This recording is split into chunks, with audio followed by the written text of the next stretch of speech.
go again. Come on. Pull some drag. Show me that you're a giant. Come on. Do it.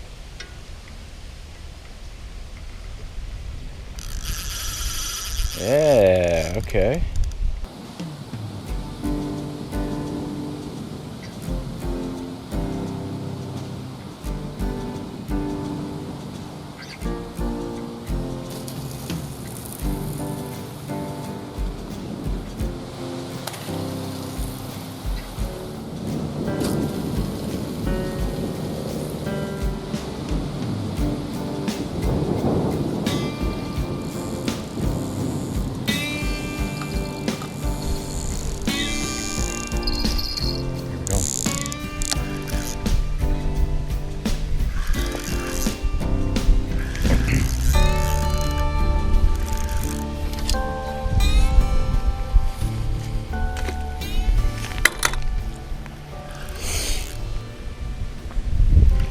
Pretty catfishy. You'll see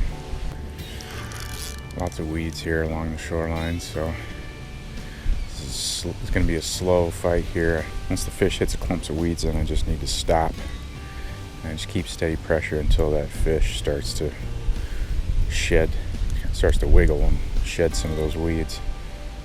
If I try to horse them through the weeds, it's just going to tear the hook out.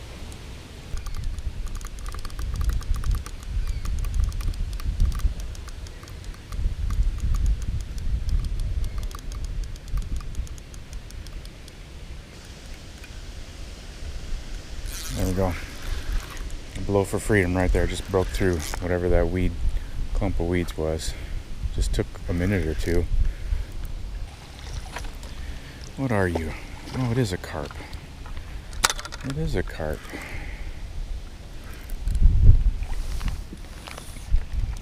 A carp and a big clump of weeds. Okay, got him. Yeah, first fish of the morning, small fish, 5-6 pounds probably. I didn't think I was going to catch any fish today because it's chilly. It's only middle of September, but cold front came in last night and we had thunderstorms and hail, and it's chilly. I didn't expect anything to be biting today. Just was expecting a nice cool morning on the bank, but this is nice. It's a good start. I'm surprised. Maybe this will get better. We'll see. So long. Thanks for playing. See you next time. Get bigger. Well, I didn't do an introduction to this video because, like I said, I didn't expect to be catching any fish. So let me show you what I'm working with here today. Well, that line was tangled pretty bad in the net, so I had to cut it to get that fish unhooked. And so I'm going to retie that first here. So I should give you a quick little rundown. Uh-oh. Rundown will have to wait. I got another fish on. Oh boy. This feels like something good. Guess I'll retie that rig after I address this issue.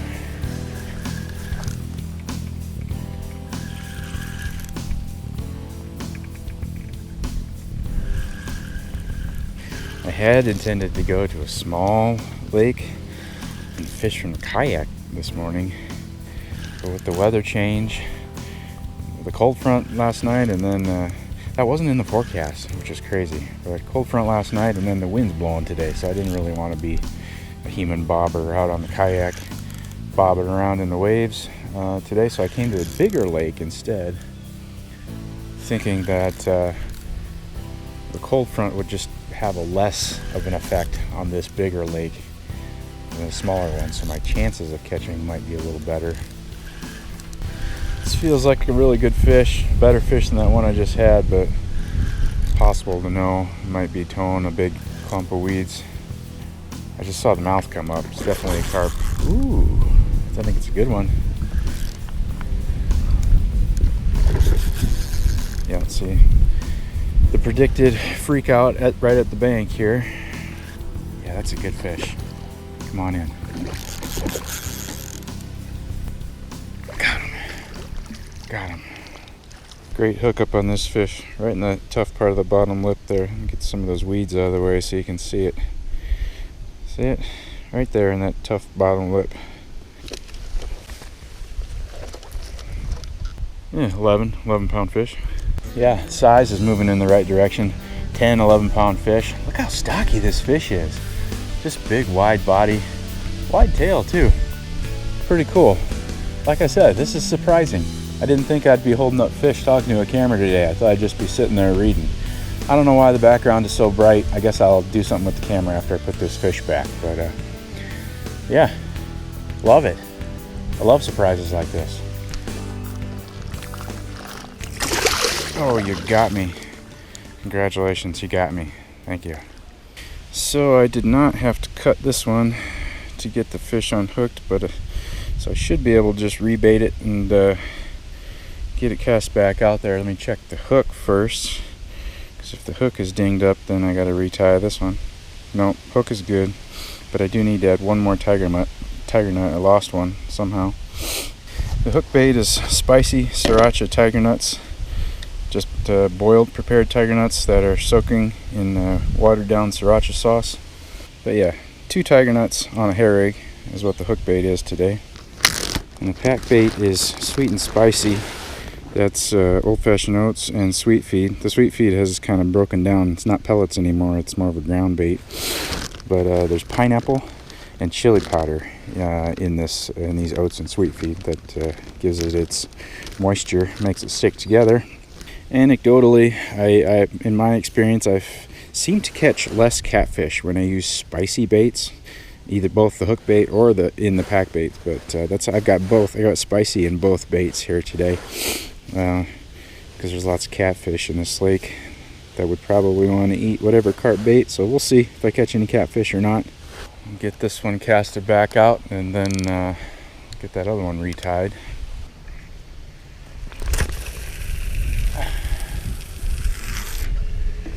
About 50 yards off the bank here is where I'm putting it.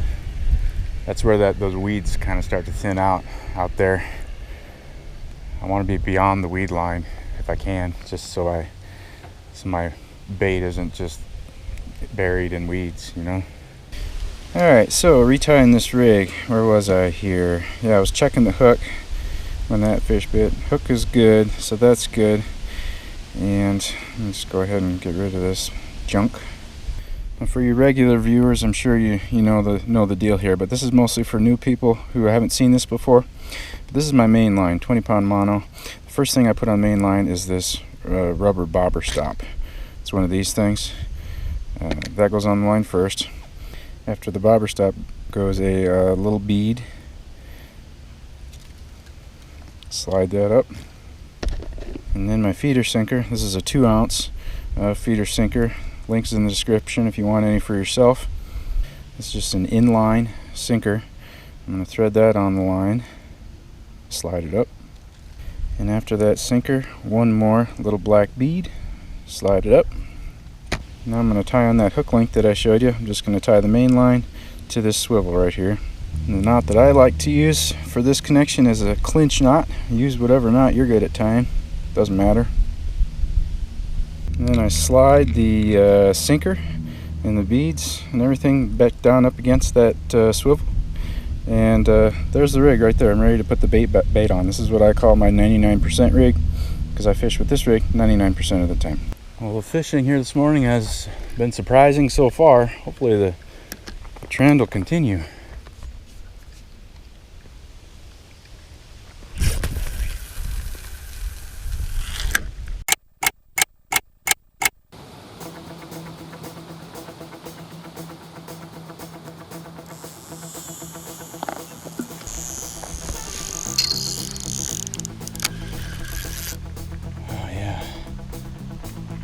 Business. It's only been like 15 minutes.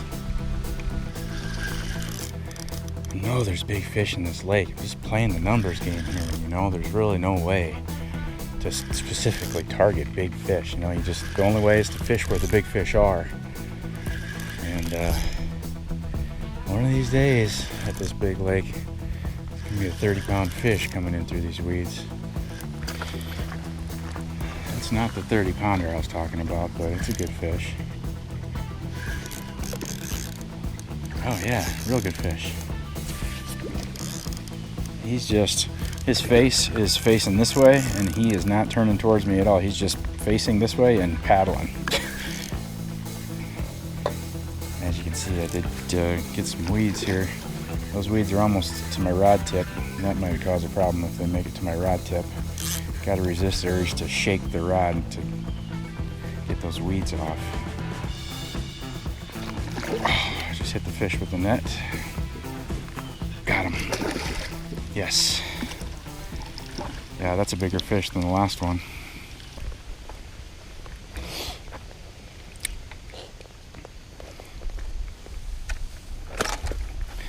Oh, sweet. This is a tagged fish.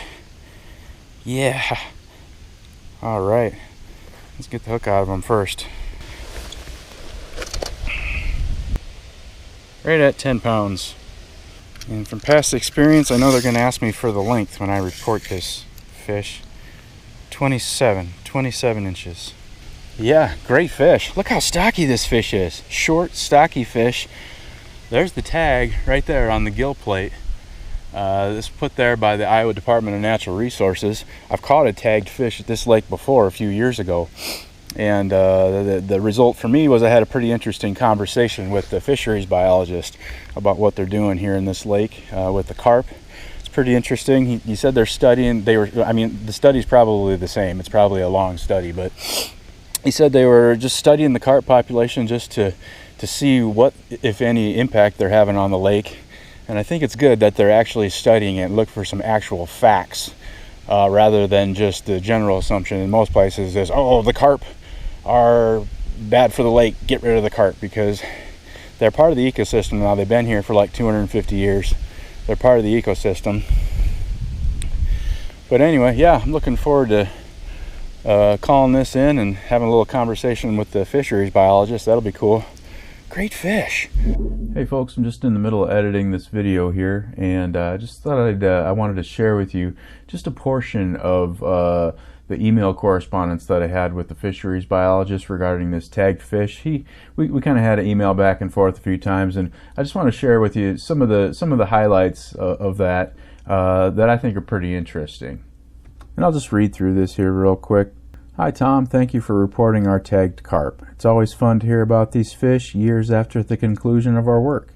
You're right, I see in my email history you reported a tag in 2019 too, and it's great to have anglers so interested and invested in our science. To fill you in on the fish you caught recently, tag number 4888 was one of the last carp we tagged in September of 2020, almost 3 years to the day of your catch. At the time it was 24 inches, and we didn't measure the weight. We only visited the lake 3 more times and tagged another 20 carp, so we never saw this fish again. It looks like this fish grew an inch per year since we tagged it. We tagged 1,173 carp at that lake in 2020 and tagged 3,124 carp overall from 2018 to 20. However, we saw fish shed tags at about 30% per year, so after 3 years we might only expect 385 of these tags to be remaining. This is definitely a rare catch. Our 2020 estimate showed that there were 15,800 carp in the lake. That's a range between 10,600 and 20,900. So I thought that was pretty interesting. Thank you to Marty from Iowa State University for providing that information. Now back to the fishing. Yeah, that's one thing that the Iowa DNR seems to be pretty good at, or about, is they're actually, the decisions they make are based on actual data and not just hunches or rumors or guesses. You know, they do a lot of studying of the lakes and the waterways to make sure that they're making decisions that are fact-based, not just assumptions. There you go, big boy. See you later. Get bigger. Well, that was a unique catch. That's pretty awesome. That so far, that's easily the most memorable catch of the day. Love it. Yeah, Iowa's kind of unique in the way that they manage the fisheries. A lot of states just have Department of Fish and Wildlife, whatever, and then that's all they do. But in Iowa, we have the Department of Natural Resources, and they do the Fish and Wildlife, but they are also in charge of all the environmental stuff in the state. They're the ones in charge of the permits and the water and air permits for manufacturers, and they govern all the rules about farming and how it relates to the natural resources and the environment. And they obviously control all the hunting rules and regulations as well. But yeah, it's a big organization. They manage just the natural resources of the whole state, and I think they do a pretty good job. They run these stocking programs for all the lakes in the state. All the lakes get stocked with millions and millions of walleyes every year, so that people have fish to catch. Because if they didn't stock all those fish, there wouldn't be any fish to catch. They'd just be gone. You know, lots of fishing pressure. Anyway, this day keeps getting better and better. I can't wait to see what's next.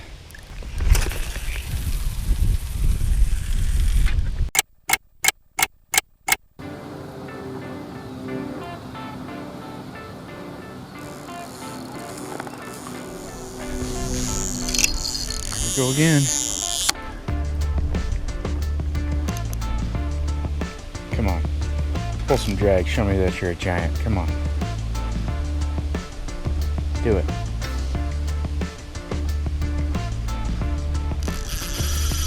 Yeah, okay. Just saw fish break the surface out there.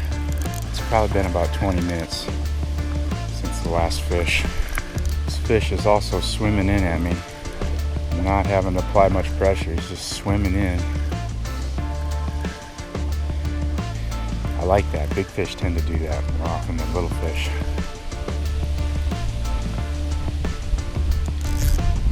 Oh no. Oh. Yeah, this fish just keeps like lunging towards me, and totally feels like the hook just broke loose. It's done that 3 times now. Now it's just swimming in again. I guess I should have put the net cam on today. I didn't even put it on because my expectations were so low. Crouched down so he can't see me. Oh my goodness, is this a mirror? I don't know, something looked different about this fish. It might just have been the sun glare. Got him, got him, got him. I just snuck that net up under him before he realized what was happening. No, it's not a mirror, but it is a big carp. Another upgrade. Keep getting bigger. Right in that bottom lip again. Belly on this fish is impressive. Let's see what he weighs. Yeah, 13, 12. Yeah, the size is heading in the right direction. The body profile on the fish in this lake is pretty awesome. I mean, there's some stocky fish. Here's the thing why I thought maybe it was a mirror. It does have kind of a differentiation in the scales right there, right by the dorsal fin there. It's got some, I don't know, different colored scales. I think that's probably what threw me off when I saw that. But yeah, great fish. 13 pounds. They just keep coming. What a surprising day. Yeah, great fish. I catch those teeners all day long. Oh, awesome. See you later.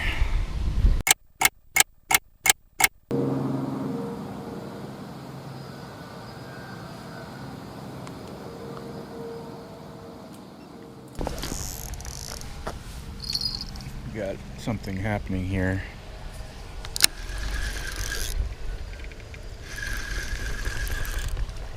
There's a fish on.